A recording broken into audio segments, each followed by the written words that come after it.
दोस्तों, बिहार और यहाँ के लोग आए दिन खबरों में बने रहते हैं और इसकी वजह भी काफी दिलचस्प होती है। ऐसे ही एक और दिलचस्प शख्स इस वक्त बिहार में चर्चा का विषय बने हुए हैं और उनका नाम है अमिताभ कुमार दास। अमिताभ दास वैसे तो एक आईपीएस ऑफिसर रह चुके हैं, लेकिन पिछले कुछ समय से उन्हें एक ऐसे व्यक्ति के तौर पर जाना जाता है जो बिना वजह ऊट पटांग बयान देते रहते हैं और इस बार भी कुछ ऐसा ही हुआ है। बिहार की राजधानी पटना में नीट छात्रा के संदिग्ध मौत वाले केस में अमिताभ दास सीधी तरह से बिहार के मुख्यमंत्री नीतीश कुमार के बेटे निशांत कुमार पर आरोप लगा रहे हैं और उनका डीएनए सैंपल लेने की बात भी कह रहे हैं। नीट छात्रा कांड में मुख्यमंत्री नीतीश कुमार का बेटा निशांत कुमार मेन अक्यूज्ड है। मैंने आज सीबीआई डायरेक्टर को मैं सबूत देने के लिए कल दिल्ली रवाना हो रहा था, उसके पहले मेरी अवैध गिरफ्तारी हो गई है। बस इन्हीं सब कुछ वजहों से बिहार पुलिस उनके घर से उन्हें उठाकर ले गई। अब मजेदार बात यह है कि एक आईपीएस होने के बावजूद भी अमिताभ दास इतनी हल्की बातें क्यों करते हैं। उनकी नीतीश कुमार के साथ क्या रंजिश है और उन्हें आईपीएस की नौकरी क्यों छोड़नी पड़ी थी। आखिर क्या है अमिताभ दास की पूरी कहानी और वो बिहार के परिप्रेक्ष्य में कितने प्रासंगिक है। आइए आपको बताते हैं सब कुछ आज की इस वीडियो में। हेलो एंड नमस्कार, मेरा नाम है प्रशांत और आप देख रहे हैं बेजोड़जोड़ा.com का यूट्यूब चैनल। दोस्तों, अमिताभ दास का पूरा नाम अमिताभ कुमार दास हैं और वो मूल रूप से बिहार के दरभंगा जिले के रहने वाले हैं। वो बिहार के कायस्थ समाज से आते हैं। उनके पिताजी बिहार सरकार में एक बड़े पदाधिकारी थे। अमिताभ दास की बेसिक एजुकेशन दरभंगा के एमएल एकेडमी से हुई थी और यहीं से वो अपनी 10वीं की परीक्षा पास किए थे। पढ़ाई में तेज तर्रार रहने वाले अमिताभ दास साल 1984 में मैट्रिक की परीक्षा पास किए थे और उस साल वो अपने जिले के टॉपर भी रहे थे। इसके बाद वो इंटरमीडिएट में बायोलॉजी विषय लिए और पटना के साइंस कॉलेज में एडमिशन ले लिए। वे साइंस को लेकर ज़्यादा इंटरेस्टेड नहीं थे, लेकिन जैसे तैसे वो अपनी इंटर की परीक्षा पास किए और वहां से वापस दरभंगा आकर सीएम कॉलेज से हिस्ट्री में ऑनर्स किए। इसके बाद वो सिविल सर्विसेज की तैयारी में लग गए और साल 1994 में वह यूपीएससी की परीक्षा पास करके आईपीएस बन गए। आईपीएस बनने के बाद उनको होम कैडर ही मिला और उनकी पहली पोस्टिंग देवघर जिले में हुई। अमिताभ दास ने 4 सितंबर 1994 को बिहार कैडर के आईपीएस अधिकारी के रूप में ज्वाइन किया। एसपी के रूप में उनकी पहली पोस्टिंग 1997 में देवघर जिले में हुई थी। देवघर आज भले ही झारखंड में हो, लेकिन साल 1994 में यह बिहार का हिस्सा था। बाद में वह लखीसराय, किशनगंज, अरवल से लेकर पटना तक के रेल एसपी रहे। दोस्तों, साल 2001 में जब नीतीश कुमार देश के रेल मंत्री थे, तब अमिताभ दास पटना के रेल एसपी हुआ करते थे। इसी दौरान अमिताभ दास ने नीतीश कुमार पर आरोप लगाया कि नीतीश कुमार ने पटना क्षेत्र के रेलवे टेंडर्स को बाहुबलियों में बांट दिया है। पटना और मोकामा रेलखंड के ठेके को वह सूरजभान सिंह को सौंप दिया है और पटना मुगलसराय रेलखंड के ठेके को सुनील पांडे को दे दिया है। मेरी लड़ाई मतलब आप कह सकते हैं नीतीश कुमार से, पलटू राम से पुरानी है। ये बात 2001 से 3 की है। उस समय नीतीश कुमार भारत सरकार के रेल मंत्री हुआ करते थे, है ना, और मैं रेल एसपी था पटना का। और नीतीश कुमार ने क्या किया था कि उसमें बाकायदा बैठाकर माफिया डॉनों में रेलवे ठेके बांट दिए थे। मैं स्पेसिफिक दर्शकों को बताता हूँ क्योंकि हवा में बात नहीं होनी चाहिए कि पटना मोकामा रेलखंड के जो ठेके हैं वो सूरजभान के गिरोह को दे दिए गए। पटना मुगलसराय रेलवे खंड के जितने ठेके थे वो सुनील पांडे के गिरोह को दे दिए गए और पटना गया रेलवे खंड प्लस धनबाद डिवीजन के जितने ठेके थे वो बबलू सिंह के पांडव सेना को दे दिए गए। यहीं से नीतीश कुमार और अमिताभ दास के बीच एक रंजिश की शुरुआत हो चुकी थी। इसके बाद साल 2006 में जब अमिताभ दास बिहार के जमुई के BMP 11 के कमांडेंट थे तो इस दौरान उनके ऊपर अनुशासनहीनता समेत कई तरह के संगीन आरोप भी लगे।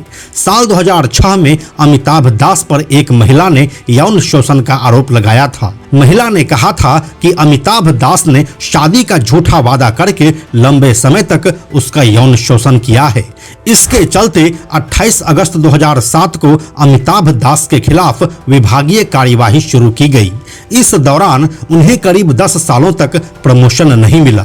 फिर विभागीय जांच का मामला सुप्रीम कोर्ट तक पहुंचा, जिसके बाद कोर्ट से राहत मिलने पर वह प्रमोशन की मांग किए और फिर साल 2017 में उन्हें SP से सीधे IG रैंक का प्रमोशन मिला। दोस्तों, अपने नौकरी के दौरान महिला से यौन शोषण और अनुशासनहीनता समेत कई आरोपों का सामना कर रहे अमिताभ दास लगातार बड़े नेताओं पर विवादित बयान भी देते रहे और इस कारण वे हमेशा विवादों में भी रहे। लोग सर्वगुण संपन्न होते हैं, मोदी जी सर्व अवगुण संपन्न है, दुनिया के सारे दुर्गुण उनमें हैं। मोदी जी एक नकारा प्रधानमंत्री है। नरेंद्र मोदी को इस्तीफा देके दोबारा चाय बेचनी चाहिए, क्योंकि जब तक ये चाय नहीं बेच रहे तब तक देश बेच रहे हैं। योगी आदित्यनाथ को तो मैं ढोंगी आदित्यनाथ कहता हूँ। राजपूत गुंडों की मदद करता है, गुंडा मवाली मुख्यमंत्री बन जाता है, चीफ मिनिस्टर बन जाता है और उसके बाद खुद पर लादे गए मुकदमों को वापस ले लेता है। फिर साल 2005 में नीतीश कुमार के CM बनने के बाद लंबे समय तक वह निलंबित रहे। फिर कोर्ट के आदेश पर उनके निलंबन और प्रमोशन के मामले का निपटारा हुआ और आखिर में बिहार सरकार ने अमिताभ दास को नौकरी से हटाने को लेकर केंद्र सरकार से अनुरोध किया, जिसके बाद केंद्रीय गृह मंत्रालय से सहमति मिलने के बाद अमिताभ दास को साल 2018 के अगस्त महीने में जबरन रिटायर कर दिया गया। उस समय वह पुलिस अधीक्षक सह सहायक नागरिक सुरक्षा आयुक्त के पद पर तैनात थे। दोस्तों, IPS की वर्दी छिन जाने के बाद भी अमिताभ दास के तीखे तेवर मंद नहीं पड़े। यहाँ से उन्होंने क्रांतिकारी न्याय पार्टी का गठन किया और फेसबुक तथा यूट्यूब के माध्यम से लगातार बिहार पुलिस और सरकार पर तीखे हमले करते रहे। अपने YouTube चैनल के माध्यम से वह मंत्रियों और सरकार को लेकर विवादित दावे वाले पत्र भी जारी करते रहे। अभी के समय में भी अमिताभ दास इसीलिए चर्चा का विषय बने हुए हैं क्योंकि वह पटना में नीट छात्रा की संदिग्ध मौत वाले मामले को मुख्यमंत्री नीतीश कुमार के बेटे निशांत कुमार से जोड़ रहे हैं।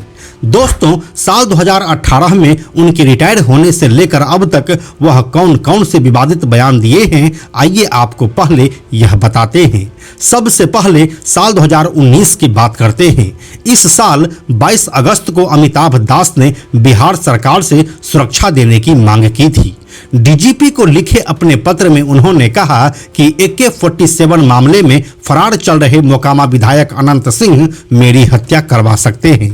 इसमें वह लिखे थे कि 5 मार्च 2009 को अनंत सिंह के खिलाफ मैंने एक रिपोर्ट भेजी थी जिसमें विधायक के घर पर हथियारों का जखीरा होने की बात कही थी। उनके पास AK-47 भी है।